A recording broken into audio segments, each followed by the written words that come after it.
We begin with preparations for a papal funeral. Leaders from around the world are set to attend the ceremony on Saturday.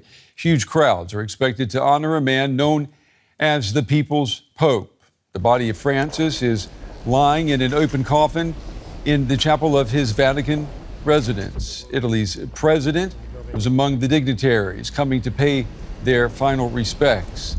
Beginning tomorrow morning, Francis will lie in state in St. Peter's Basilica, where members of the public will be able to say their personal goodbyes. St. Peter's Square is still busy this evening with people gathering to remember Pope Francis. Earlier, large crowds gathered once again to attend prayers for the Pope. I'd like to bring in now the theologian and political scientist, Sarah Delere.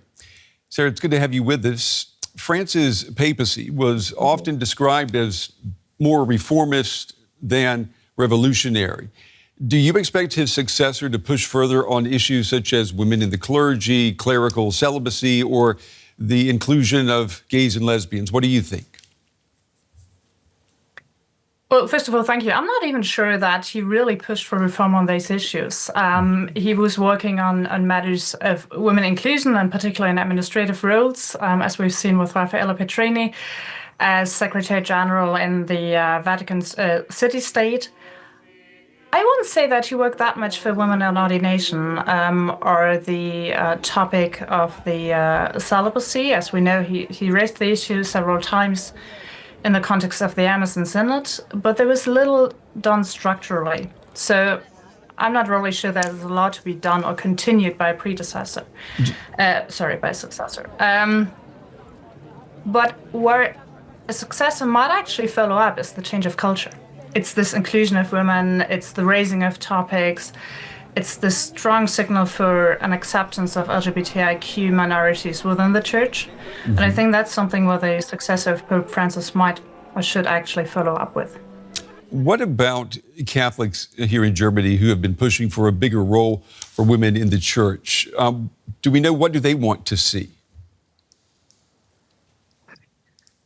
Well, they certainly want to see structural change with regard to the celibacy, with regard to the role of women, and also with the blessing of homosexual couples. Partly being connected to the idea of the synodal path, there is a huge call for reform and for legal and structural reform within Germany. I think there's still at the same time an appreciation for the work Pope Francis did.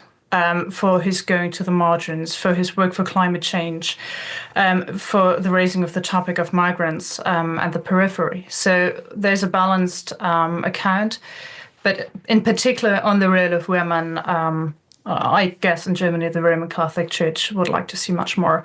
Georg Betzing even admitted that for him there would be a way to go on that issue. Mm-hmm. The conclave will choose Francis's successor. What would you say are the key ideological divides within the College of Cardinals, and how will this divide, how will it shape the election of the next pope? I think if you look at the College of Cardinals, there are two main divides. The number one is the question of how much centralization would you like versus decentralizing the world church, how much influence would you like to give to the periphery. There's one main divide. What's to be decided within the regions? What can be decided within the Amazon region, for example? And what should be decided in Europe? Which topics are central, which are non-central is one massive divide. The other one, then again, is connected to that. That's the role of doctrine versus parish life in the specific contextualization, which should rule over which, and those are the two main divides being obviously interconnected. You want to go on? Yeah, I'm just going to ask you, do you see any clear front runners emerging already, or do you think we're heading for more of a compromise candidate? That is very hard to say at the moment. We should keep in mind that at the time of his election, only some very few insiders knew the name of José Bergoglio, and I think that it might be true for the next pope as well. Which could be influential, actually, are these presentations and talks that are given during the conclave now. That was the very same case for Jose Bergoglio.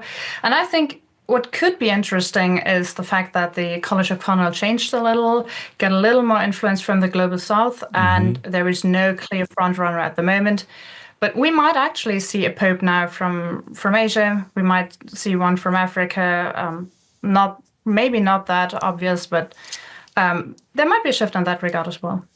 And what immediate impact would that have on the church, in your opinion, if we were to have a pope, say, coming from the Philippines, for example?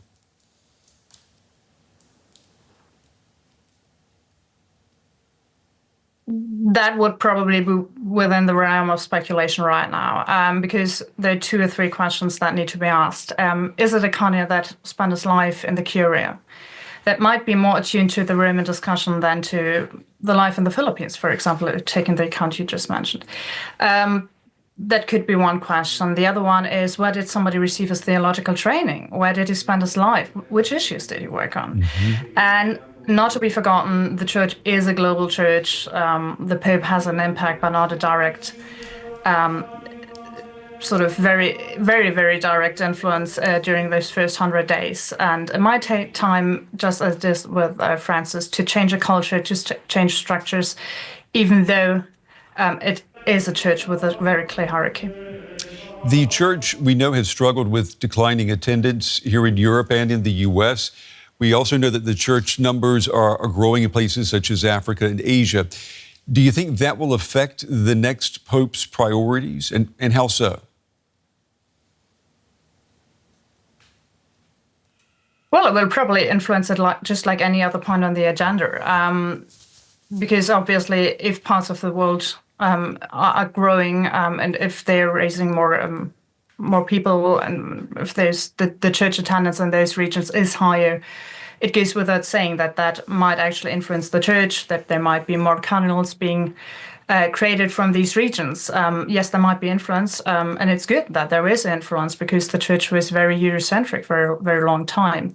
And it might create different theological debates. It might create different political implications because different people obviously bring in different political backgrounds and raise awareness to very different topics. So take one point, the debate on climate change. That might change very differently within the church if you have a higher degree of African influence. I mean, Africa is a very large and diverse continent in itself, but still.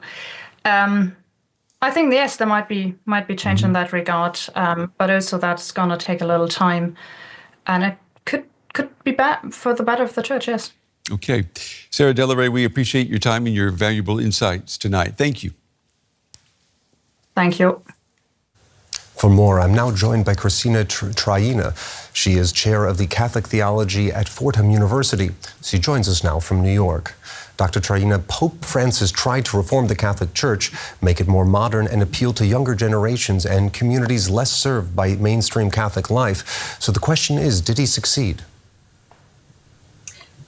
Yes, in one respect, and no in another, which is, I know, a professorial way to answer. Yes, in the respect that he welcomed all with open arms and addressed issues like climate change and systems that cause poverty in a global sense, and also migration.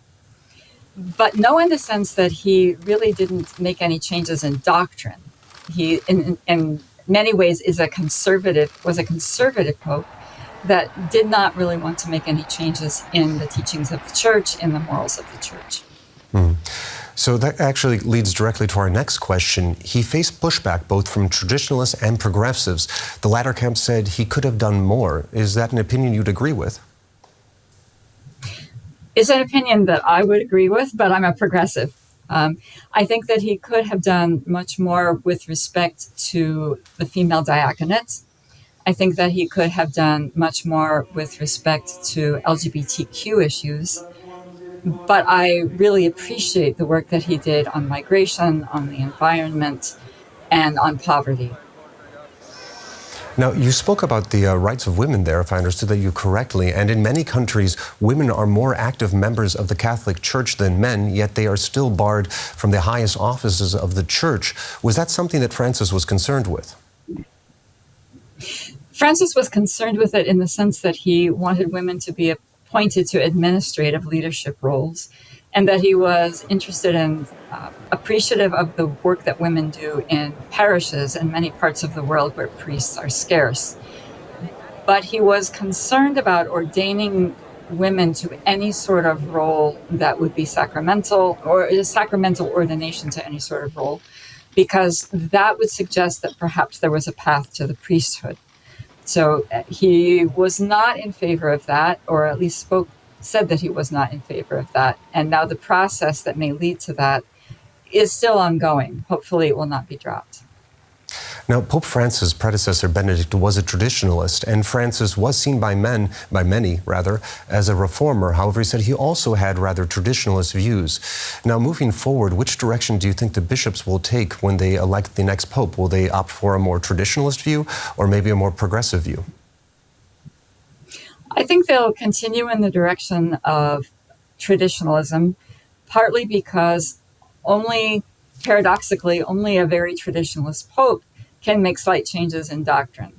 So I think we'll get a more traditionalist pope in matters of doctrine. What remains to be seen is whether we'll get a more progressive pope in matters of pastoral care and welcome, in the sense that Francis was. It also depends on whether the next pope wants, which elements of Francis's legacy the next pope wants to continue. Will the next pope want to continue synodality, the reform of the Vatican administration? Will the next pope want to continue attention to migration and global ecological issues? It really depends on which element of Francis's brief, so to speak, the next pope wants to put forward. All right, that was Cristina Traina, Chair of Catholic Theology at Fordham University. Thank you very much for joining us. Thank you for having me.